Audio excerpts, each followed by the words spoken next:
Le Bigfoot, le monstre du Loch Ness, le Chupacabra, l'homme papillon et d'autres créatures similaires sont appelées cryptides. La pseudo ou fausse science qui les étudie est la cryptozoologie. Mais chaque année, la vraie science réfute l'existence de ces monstres. Nous allons donc voir comment certains mythes sur les cryptides ont été réfutés. Commençons par les plus célèbres d'entre eux, le Yeti et le Bigfoot. Ces créatures sont presque identiques, mais leurs légendes ont vu le jour dans différentes parties du monde. Le Yeti est un grand bonhomme à fourrure blanche. Les premiers témoignages à son sujet viennent du Népal. Le Bigfoot est une créature mythique d'Amérique du Nord, plus précisément du Nord-Ouest Pacifique, et ses légendes datent du XXe siècle. De nombreuses personnes croient en l'existence de ce géant qui ressemble à la fois à un ours et à un primate. Mais personne n'a jamais présenté de preuves sur le sujet. On trouve de nombreux clichés d'empreintes de pas censés appartenir au Yeti ou au Bigfoot, des faux pour la plupart. Les gens aiment croire aux histoires fantastiques, mais aussi les inventer.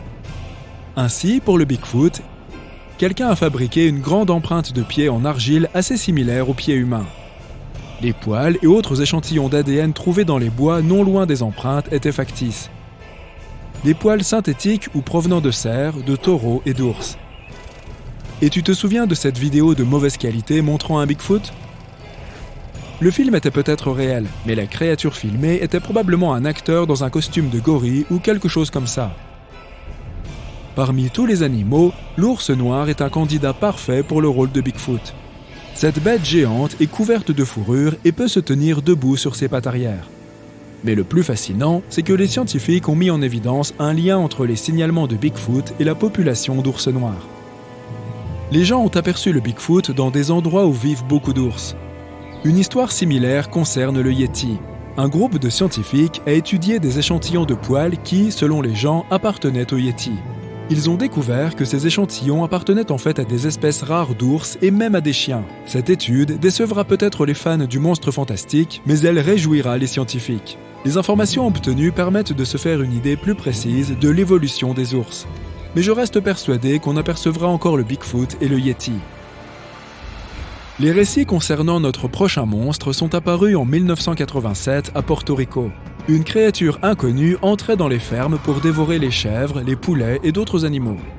Beaucoup ont dit avoir vu un animal semblable à un chien, un reptile et un rongeur avec une longue tête, de grands crocs et des écailles.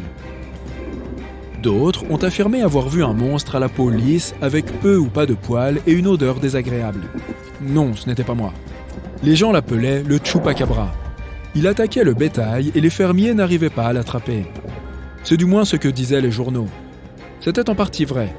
Les habitants ayant bien vu une créature effrayante dans les granges. Mais s'agissait-il d'un animal fantastique ? Un scientifique de l'université du Michigan a pu résoudre le mystère du Chupacabra. Selon lui, le monstre était probablement un coyote. Plus précisément, plusieurs coyotes souffrant de la gale. À Porto Rico, certaines tiques grimpent sur les animaux et provoquent des démangeaisons. À cause de ces démangeaisons, les coyotes perdent leurs poils. Cela explique pourquoi de nombreuses personnes ont vu des monstres glabres. L'obscurité, la peur de l'inconnu et l'imagination des gens auront transformé l'animal effrayé en monstre.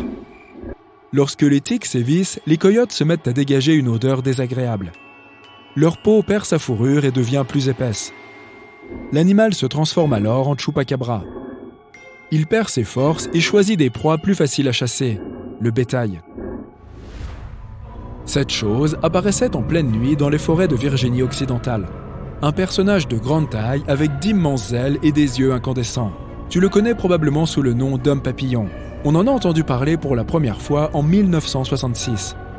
Dans la petite ville de Point Pleasant, deux jeunes qui se promenaient dans les bois ont vu un terrible monstre. Un type énorme avec des yeux rouges et des ailes de 3 mètres. Ils se sont enfuis et ont immédiatement appelé le shérif. Ensuite, la police a passé la forêt au peigne fin.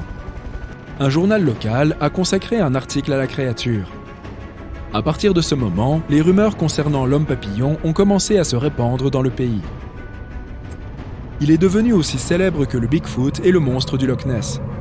Les gens organisent un festival en son honneur et Hollywood a même fait un film sur lui. Mais contrairement à la plupart des autres cryptides, l'homme papillon n'a jamais été photographié. Ce sont les récits qui entretiennent sa légende. D'ailleurs, les habitants de Point Pleasant en profitent car leur ville est devenue un lieu très visité. Les gens gagnent beaucoup d'argent en vendant des souvenirs à l'effigie du monstre. Les séjours en hôtel et les excursions contribuent à la croissance économique. Pourquoi réfuter le mythe de l'homme papillon s'il est si rentable ? Il reste que cette légende a une origine, et un certain Jonathan Gitter a décidé de la découvrir. Il a étudié les premiers articles sur l'homme papillon et a lu de nombreux livres. Presque tous avaient été écrits par des passionnés de cryptozoologie.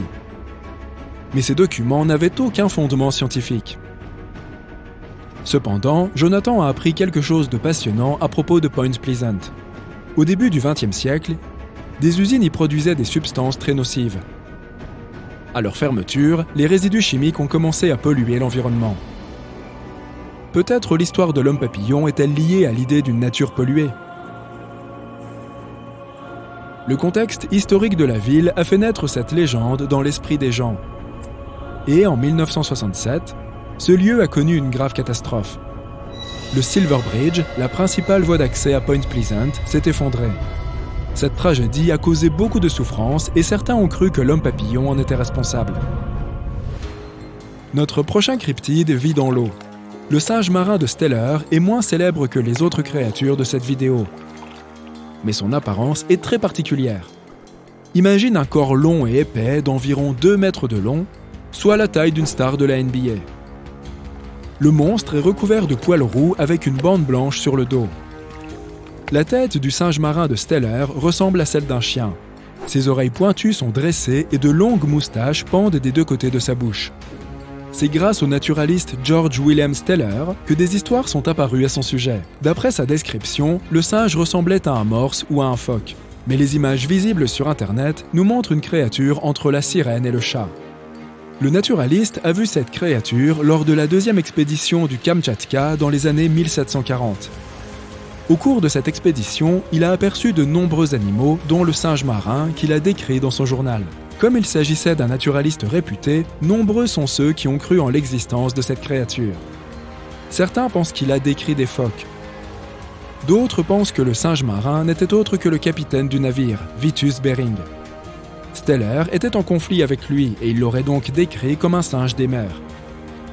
Selon la documentation, Vitus Bering avait une longue moustache tombante et un gros ventre. Il est possible que le cryptide le plus célèbre sorte enfin du domaine de la cryptozoologie pour entrer dans celui de la vraie science. Il s'agit du monstre du Loch Ness. Inutile d'essayer de savoir ce qui est vrai parmi les milliers d'enregistrements et de témoignages à son sujet. Mais examinons une étude scientifique récente. Selon les rumeurs et les suppositions, le monstre du Loch Ness serait le descendant d'un dinosaure marin, le plésiosaure. Mais cette théorie a été rapidement réfutée car ces créatures ne vivaient que dans l'eau salée. Cependant, un groupe de paléontologues a découvert des fossiles de ce reptile dans un réseau fluvial vieux de 100 millions d'années. Et il s'agissait d'eau douce. Cela signifie que les plésiosaures auraient pu vivre dans le Loch Ness. Peut-être qu'un de leurs descendants a pu survivre jusqu'à aujourd'hui. Oseras-tu tremper tes pieds dans le célèbre lac ?